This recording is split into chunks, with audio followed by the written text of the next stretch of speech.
अधिकांश स्तोत्रों में फलश्रुति जो होती है, अर्थात उस स्तोत्र के पढ़ने के लाभ क्या क्या है और उसकी विधि क्या है, स्तोत्रों के अंत में दी गई होती है। परंतु आदित्य हृदय स्तोत्र एक ऐसा अद्भुत स्तोत्र है जिसके आरंभ में ही ऋषि अगस्त्य भगवान श्री राम को इसके लाभ बता देते हैं। अब इसका रहस्य क्या है और रहस्य को जानना आवश्यक क्यों है? क्योंकि जब हम बात करते हैं युद्ध की, ये जो युद्ध है इसका भी गहरा अर्थ है, परंतु जब हम बात करते हैं युद्ध की तब वहां पर एक एक क्षण अति महत्वपूर्ण हो जाता है। और यहीं पर ही ऋषि अगस्त्य जो देवताओं के साथ में युद्ध को देखने आए थे, जब ये पाते हैं कि श्री राम जो है वे दुविधा में हैं, रावण का अंत कैसे होगा इसका भी विचार कर रहे हैं, तब बिना कोई पल गंवाए, बिना किसी क्षण को गंवाए ऋषि अगस्त्य आकर के श्री राम को त्वरित रूप से इसका फल पहले ही बता देते हैं। फल बताने का एक कारण ये भी था कि श्री राम जो हैं वे तो स्वयं ही परमेश्वर हैं, वे स्वयं ही सच्चिदानंद हैं, परंतु उन्हें ये बातें सुन करके जो ऋषि अगस्त्य ने उन्हें बताई हैं, जैसे इसमें आता है सर्वमंगल मांगल्य, इसका अर्थ क्या है मैं आपको बताऊंगा अभी, परंतु ऐसी बातें सुन करके उनका मन हर्षित हो उठा, उनका मन जो है वो उल्लास से परिपूर्ण हो गया। जब ऐसा हुआ तब ऋषि अगस्त्य की बात को श्री राम ने और भी अधिक ध्यान से सुना। ये इसका एक और रहस्य है। ये जो बहुत चतुर व्यक्ति होते हैं, जो बहुत समझदार व्यक्ति होते हैं, जिन्हें वाक्पटुता आती है, बात करना, सामने वाले को देख करके उसके व्यवहार के हिसाब से बात कैसे करी जाए, जो इस बात को समझते हैं वे ही इस प्रकार का ज्ञान रखते हैं कि सामने वाला जो व्यक्ति है वो किस स्थिति में है और किस मानस का है, उससे उसी प्रकार की बात करी जाए। तो एक छोटा सा रहस्य आ जाता है कि फलश्रुति ऋषि अगस्त्य ने भगवान श्री राम को पहले ही क्यों बता दी। अब हम यहां पर बात करते हैं इस अद्भुत से स्तोत्र के लाभ की और इसी में छुपे हुए विधि की भी। वैसे इस स्तोत्र के बारे में, इसके एक एक शब्द के ऊपर हम चर्चा करेंगे एक अलग से वीडियो में। मैं एक और वीडियो बनाऊंगा जिसमें हम पूर्ण रूप से आदित्य हृदय स्तोत्र का जो भाव है, उसका जो भावार्थ है, उसका जो आध्यात्मिक और भौतिक जो रहस्य है उसके बारे में हम चर्चा करेंगे। परंतु अभी हम जान लेते हैं कि इस स्तोत्र के लाभ क्या क्या है और इसकी विधि क्या है। लाभ में सबसे पहले ऋषि अगस्त्य कहते हैं समरे विजयस्य, अर्थात समर में, युद्ध में सभी शत्रुओं पर विजय प्राप्त होगी। अब यहां पर समझना आवश्यक है कि शत्रु कौन है। क्या ये केवल वो जो युद्ध हो रहा था उसमें रावण और राक्षस सेना के बारे में ऋषि अगस्त्य बात कर रहे थे? तो यहां पर हम जब ये देखते हैं कि ऋषि अगस्त्य को भी पता था कि श्री राम जो हैं यही तो परमेश्वर है, तो इन्हें ये समर में विजय की बात क्यों करी गई इनसे, भगवान श्री राम से? तो यहां पर बात आती है कि श्री राम का जो जन्म है ये संपूर्ण मानव जाति को एक मार्गदर्शन देने के लिए हुआ था। धर्म का मार्ग, कर्म का मार्ग, कर्तव्यों का मार्ग प्रदर्शित करने के लिए हुआ था। श्री राम को आवश्यकता नहीं थी, परंतु श्री राम के माध्यम से एक गुरु ने आकर के देवताओं के साथ में, वो भी तब जब उनका जो शिष्य है वो युद्ध में घिरा हुआ है, युद्ध में निराश है, चिंतित है, शत्रु पर विजय कैसे प्राप्त होगी वो सोच रहा है, तब गुरु की भी आवश्यकता यहां पर बता दी जाती है। मार्ग आपके लिए, मानव जाति के लिए क्या रहे उसके बारे में भी यहां पर बात करी गई है। शत्रु तीन प्रकार के हम समझ सकते हैं। एक होता है अधिभौतिक रूप से हमारे आसपास के जो व्यक्ति होते हैं, ये हमारे घर में भी हो सकते हैं, हमारे कार्य क्षेत्र में भी हो सकते हैं। ये जो शत्रु हैं इन पर विजय प्राप्त करना आवश्यक हो जाता है। विजय का अर्थ ये नहीं है कि इनका दमन हो गया है, इनको नष्ट कर दिया गया है। कुछ शत्रु ऐसे होते हैं जिनका दमन नहीं करा जा सकता है। आप कहीं अपने परिवारजन हो गए हैं, उनका अंत तो नहीं करा जा सकता है, परंतु वो जो शत्रुता है उसका अंत अवश्य ही हो सकता है। फिर दूसरा होता है आध्यात्मिक। जितने भी व्यक्ति साधना में हैं उनके अपने शत्रु उत्पन्न हो जाते हैं जैसे जैसे आप साधना के मार्ग में आगे बढ़ते हैं। मद, मात्सर्य, लोभ, काम, घृणा इत्यादि ये जो जितने भी हमारे शत्रु हैं इनका तो दमन आवश्यक हो जाता है। यहां पर हमें ये वाली बात भी समझनी होगी कि इसी स्तोत्र में विनियोग में भी, जिसके बारे में मैं चर्चा करूंगा, ब्रह्मा बताया गया है सूर्य को, और इस स्तोत्र में ब्रह्मन की उपाधि दी गई है सूर्य देवता को। इस स्तोत्र का जो नाम है वो ही आपको बता देगा कि भगवान सूर्य को किस उपाधि के साथ, किस उपमा के साथ में ऋषि अगस्त्य ने संबोधित किया है। हृदय, आदित्य हृदय, अर्थात वो जो ब्रह्म की शक्ति है जो अन्यथा प्रदर्शित नहीं हो सकती है, वो केवल प्रकाश के माध्यम से हम उस पर चिंतन कर सकते हैं, उसे समझ सकते हैं। ब्रह्म जो है, परब्रह्म जो है, पराशक्ति जो है, वो केवल प्रकाश के माध्यम से ही हमारी समझ में आ सकता है। और ये जो प्रकाश का जो सोर्स है वो सूर्य ही है। और जो ईश्वर के जो 5 कार्य हैं जिसमें हम अधिदैविक रूप से जो देखते हैं उसमें 3 कार्य महत्वपूर्ण हो जाते हैं, सृजन, उसकी स्थिति और उसका संहार। सूर्यदेव भी यही तीनों कार्य करते हैं और इसी कारण आध्यात्मिक रूप से भी सूर्यदेव की उपासना बहुत आवश्यक हो जाती है। यही मर्म भी आ जाता है गायत्री मंत्र का भी। और तीसरे प्रकार का जो शत्रु है वो हो जाता है अधिदैविक। ज्योतिष में सूर्य के बारे में यह माना जाता है कि वैसे तो सूर्य ग्रह ही माने जाते हैं, परंतु इनका जो भार है, इनका जो वेट है हमारी जनपत्री पर, हमारी कुंडली पर, हमारे जितने भी बाकी के ग्रह हैं, करीब करीब 70% का जो भार है, जो वेट है, वो सूर्य से ही आता है।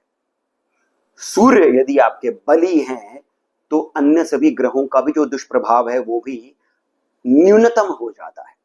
और इसी कारण भौतिक, आध्यात्मिक और अधिदैविक रूप से शत्रुओं का दमन आवश्यक हो जाता है। और उसी में फिर आदित्य हृदय स्तोत्र जो है, जो ब्रह्म जो सूर्य के हृदय में स्थित हैं, उनकी अर्चना, उनका पूजन आवश्यक हो जाता है। फिर बाद में यहां पर अगस्त्य ऋषि कहते हैं सर्व शत्रु विनाशनम, अर्थात सभी प्रकार के शत्रुओं का विनाश। प्रकार क्या है मैंने भी आपको बता दिया। जयावहम, विजय जो प्रदान करता है। जपे नित्यम, यहां पर ये बता रहे हैं, ये विधि है नित्य जप। इसका नित्य जप जब करते हैं तो जय और सभी प्रकार के शत्रु, ये दोनों ही आपके शत्रुओं का दमन और विजय की प्राप्ति आपको हो जाती है। जप का भी अर्थ मैं आपको थोड़े से समय में बताऊंगा। अक्षयम परमम शिवम, अक्षय कल्याण होता है। अब यहां पर जो कल्याण है ये अक्षय क्यों बताया गया है? देखिए, आप इंटरनेट पर जब देखेंगे तो आपको इसकी जो फलश्रुति है वो साधारण रूप से ही बताई गई है कि कल्याण जो है वो आपको प्राप्त हो जाएगा और विजय प्राप्त हो जाएगी, शत्रुओं का नाश। यहां पर इस चैनल पर जब हम बात करते हैं तो हम गहराई में उतरते हैं। जो इसका मूल रूप से अर्थ है हम उसे समझने की चेष्टा करते हैं। कल्याण को अक्षय क्यों बताया है ऋषि वाल्मीकि ने, ऋषि अगस्त्य के माध्यम से? कल्याण जो है यदि वो स्थिर नहीं है, कल्याण को यदि हम केवल भौतिक वस्तुओं की चेष्टा और उसके प्राप्त हो जाने को ही मान लेते हैं, केवल बाह्य शत्रु जो हैं उनके अंत को ही हम अपने कल्याण के रूप में मान लेते हैं, तब वो अक्षय नहीं है। अक्षय कल्याण तभी होगा जब आपका आत्म कल्याण होगा, जब आपका आत्मिक रूप से जो आनंद की प्राप्ति है, सच्चित्तानंद, वो जो आनंद की प्राप्ति है, जब तक वो नहीं होगी तब तक आपका कल्याण अक्षय नहीं हो सकता है। और यही बातें भगवान श्री राम को हर्षित करने वाली है। श्री राम रावण का अंत स्वयं से ही कर सकते थे, परंतु ये पूरी जो रामायण है ये भगवान विष्णु के जो 12 कलाओं के साथ उत्पन्न हुए श्री राम का जो स्वरूप है, उनकी ही लीला है। ये लीला मानव जाति के लिए है। सहस्त्रों वर्षों तक जो मार्ग प्रदर्शित कर पाए, ऐसा स्वरूप जो भगवान विष्णु ने धारण किया, उससे समझ करके उसके माध्यम से मानव जाति के कल्याण के लिए है। अक्षय कल्याण, वो कल्याण जो कभी भी क्षय नहीं होगा, जो कभी भी कम नहीं पड़ेगा। वो तभी हो सकता है जब आप आनंद की प्राप्ति कर लें, ब्लिस जिसे कहा जाता है, उसकी प्राप्ति कर लें। एक बार आप वहां पर पहुंच गए तब आप वहां से उतर नहीं पाते हैं, उतर नहीं सकते हैं। तो ये जो आदित्य हृदय है, जो आदित्य के हृदय में जो ब्रह्म है, जब आप इनको समझ लेते हैं तब आपको अक्षय कल्याण की प्राप्ति हो जाती है। फिर कहा गया है सर्व मंगल मांगल्यम। इसका साधारण रूप से समझ में ये बात आती है कि सभी मंगलों का मंगल है, परंतु बात अब फिर से वही आती है कि मंगलों का मंगल क्या है। इसी को तो आनंद कहा जाता है। आप देखेंगे सर्व मंगल मांगल्य, सर्व मंगल मांगल्यम, ये दोनों ही बातें आती हैं। जो भगवती का एक मंत्र आता है सर्व मंगल मांगल्ये शिवे सर्वार्थ साधिके, और यहां पर आता है सर्व मंगल मांगल्यम। दोनों ही बातों में बार बार सर्व मंगल मांगल्य कहा गया है। वाल्मीकि जो हैं, उन्होंने ऋषि अगस्त के माध्यम से बात क्यों लिखी गई है, क्यों ऋषि अगस्त ने इसे 2 बार बोला है। सर्वमंगलम कह सकते थे, पर सर्वमंगल मांगल्य या फिर सर्वमंगल मांगल्यम क्यों बोला है? क्योंकि यहां पर पहले में बात हो रही है मंगल की, सभी प्रकार का मंगल, और दूसरी बात जो यहां पर हो रही है, ये भगवान श्री राम को संबोधित करते हुए हो रही है कि यहां पर जो मंगल है वो केवल एक स्तर का नहीं है, केवल एक युद्ध में जीत का नहीं है। इस जीत का जो एक फल होगा वो इतना लाभदायक होगा कि संपूर्ण विश्व के लिए ये कल्याणकारी होगा। हे श्री राम, आप समझिए, ध्यान से सुनिए इस बात को कि मैं जो आपका गुरु हूं। देखिए यहां पर राम राम महाबाहो बोला गया है। जिसने भी आदित्य हृदय को एक बार भी पढ़ा है उसको ये ध्यान आएगा कि राम राम महाबाहो, 2 बार राम क्यों बोला गया है। देखिए इसको मैं पूर्ण रूप से जब चर्चा करेंगे हम आदित्य हृदय की तब मैं इसकी चर्चा करूंगा, परंतु अभी भी थोड़ा बहुत आपको मैं रहस्य बताता हूं। राम राम क्यों बोला है, 2 बार क्यों बोला है? एक राम वो है जो जगत के कल्याण के लिए आए हैं, और दूसरा राम आता है भगवान ऋषि अगस्त के जो शिष्य हैं उनके लिए।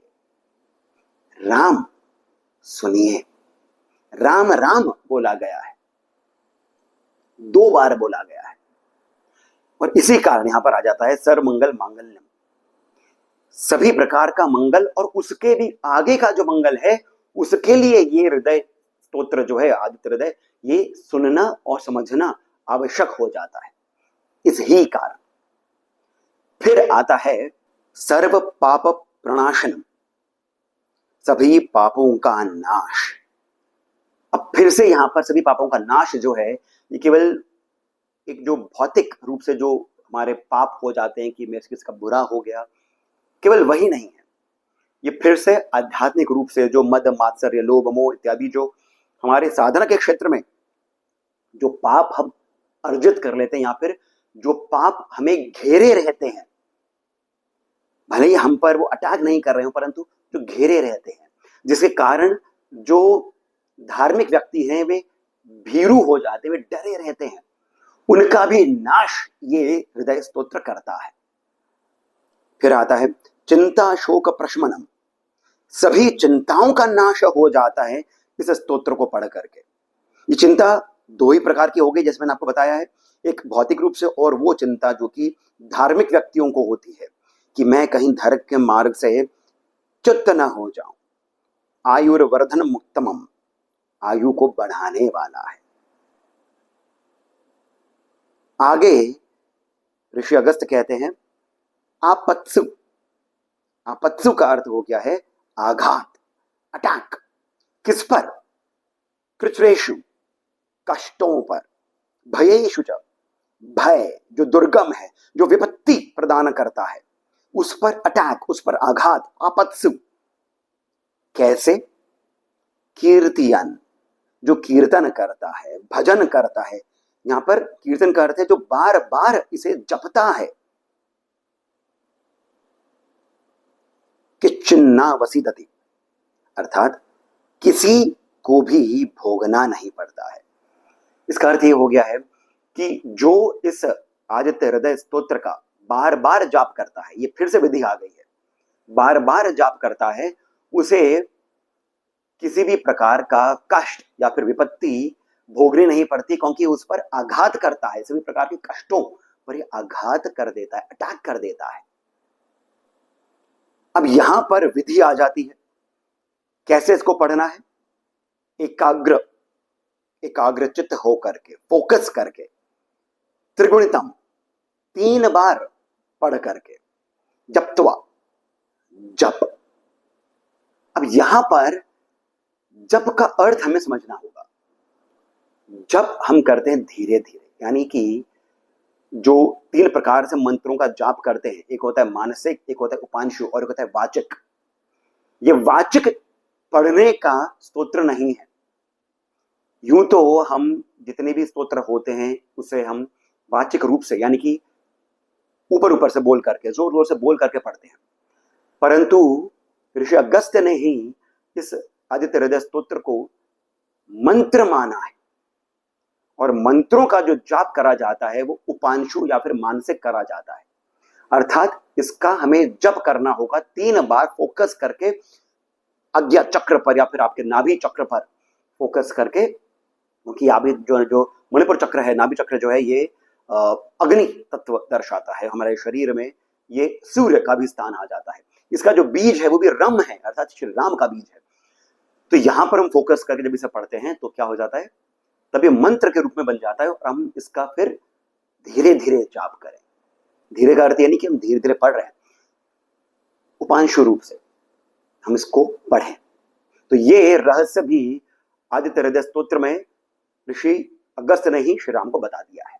फिर यहां पर श्री राम जो हैं वे ऋषि अगस्त्य की बात सुन करके त्वरित रूप से 3 बार वो अर्चन कर देते हैं, 3 बार वो सूर्यदेव को अर्घ दे देते हैं, आचमन जो होता है वो कर देते हैं। ये करते ही उनमें फिर से हर्षोल्लास जाग उठता है, वो धनुष को पकड़ लेते हैं। तब त्वरित रूप से देवताओं से घिरे हुए भगवान सूर्य श्री राम के सामने प्रकट हो जाते हैं। स्वयं सूर्यदेव प्रकट हो जाते हैं और यानी कि वे श्री राम के कुल देवता हैं। सूर्यवंश में श्री राम जन्मे थे, 12 कलाओं को, सूर्य के कलाओं को लेकर के जन्मे थे। और फिर वे ही श्री राम को कहते हैं, रघुनंदन अब शीघ्र रावण का अंत करो, जल्दी करो। तो इससे हमें यह बात समझ में आती है कि आपके शत्रु जो हैं उनका दमन करके आपको सभी प्रकार की विजय प्रदान करने में त्वरित रूप से आदित्य हृदय कार्य करता है। परंतु कैसे? 3 बार इसे पढ़ना होता है। एक एक बार आपने पढ़ लिया है तो आप अर्घ दें सूर्यदेव को। घर में यदि बैठ करके पढ़ रहे हैं, सूर्यदेव नहीं दिखाई दे रहे हैं, तो जल ले लें किसी एक पात्र में और एक दूसरा बड़ा पात्र ले लें।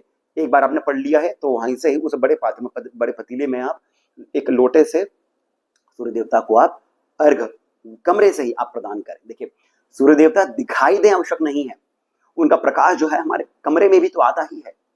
और सुबह सुबह ही करें ये भी आवश्यक नहीं है। सूर्यदेव जब तक हैं तब तक ये हमारे प्रत्यक्ष रूप से हैं हमारे सामने।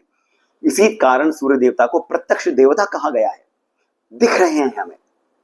परंतु हमें वो जो आग का गोला है उसको नहीं ध्यान करना है, उसमें जो 7 घोड़ों पर रथ में जो विराजमान जो शक्ति है उसका हमें ध्यान करना है, क्योंकि वो ब्रह्मा का रूप है, ब्रह्म की शक्ति लिए हुए है। अब हम यहां पर बात करते हैं विनियोग की, क्योंकि विनियोग से हमें समझ में आता है कि हम केंद्रित किस पर कर रहे हैं। ये जो मैं पढ़ रहा हूं इससे मैं इस शक्ति को, ब्रह्म की शक्ति, ब्रह्मा जो है वो जो रूप में सूर्य के रूप में है, उन्हें मैं किस प्रकार से केंद्रित करवा रहा हूं। तो उसका विनियोग कुछ इस प्रकार से है। ओम अस्य आदित्य हृदय स्तोत्र अगस्त्य ऋषि अनुष्टुप छंद आदित्य हृदय भूतौ भगवान ब्रह्मा देवता निरस्ता शेष विघ्नतया ब्रह्म विद्या सिद्धौ सर्वत्र जय सिद्धौ च विनियोगः। इसको पढ़ने के बाद में आप गायत्री मंत्र जो है उसका आप एक बार पाठ कर लें और फिर ही आप आदित्य हृदय स्तोत्र को पढ़ें। तो आशा करता हूं कि आपको ये जो मैंने पूर्ण रूप से इसका लाभ और पाठ विधि आपको जो बताई है ये आप करेंगे, बहुत त्वरित रूप से इसका लाभ मिलता है। मैंने भी अपने जीवन में इसका लाभ प्राप्त किया है। तो आशा करता हूं कि आपको ये वीडियो सुंदर लगा होगा, लाभप्रद लगा होगा। यदि ऐसा है तो कृपया करके इस वीडियो को लाइक अवश्य ही कर लीजिए, सब्सक्राइब करना हमें नहीं भूलें, क्योंकि अगला वीडियो जो आएगा उसमें हम आदित्य हृदय का अर्थ भी समझेंगे, भावार्थ। और साथ ही साथ कमेंट सेक्शन में जाकर के जो पहला कमेंट पिंड है वहां से पेटीएम, जीपे इत्यादि के माध्यम से जितना अधिक हो सके आप हमें श्री सहयोगी प्रदान करें, बहुत अधिक प्रोत्साहन मिलता है। इसके साथ मैं सिद्धार्थ आप सभी से जानकारी लेता हूं। धन्यवाद।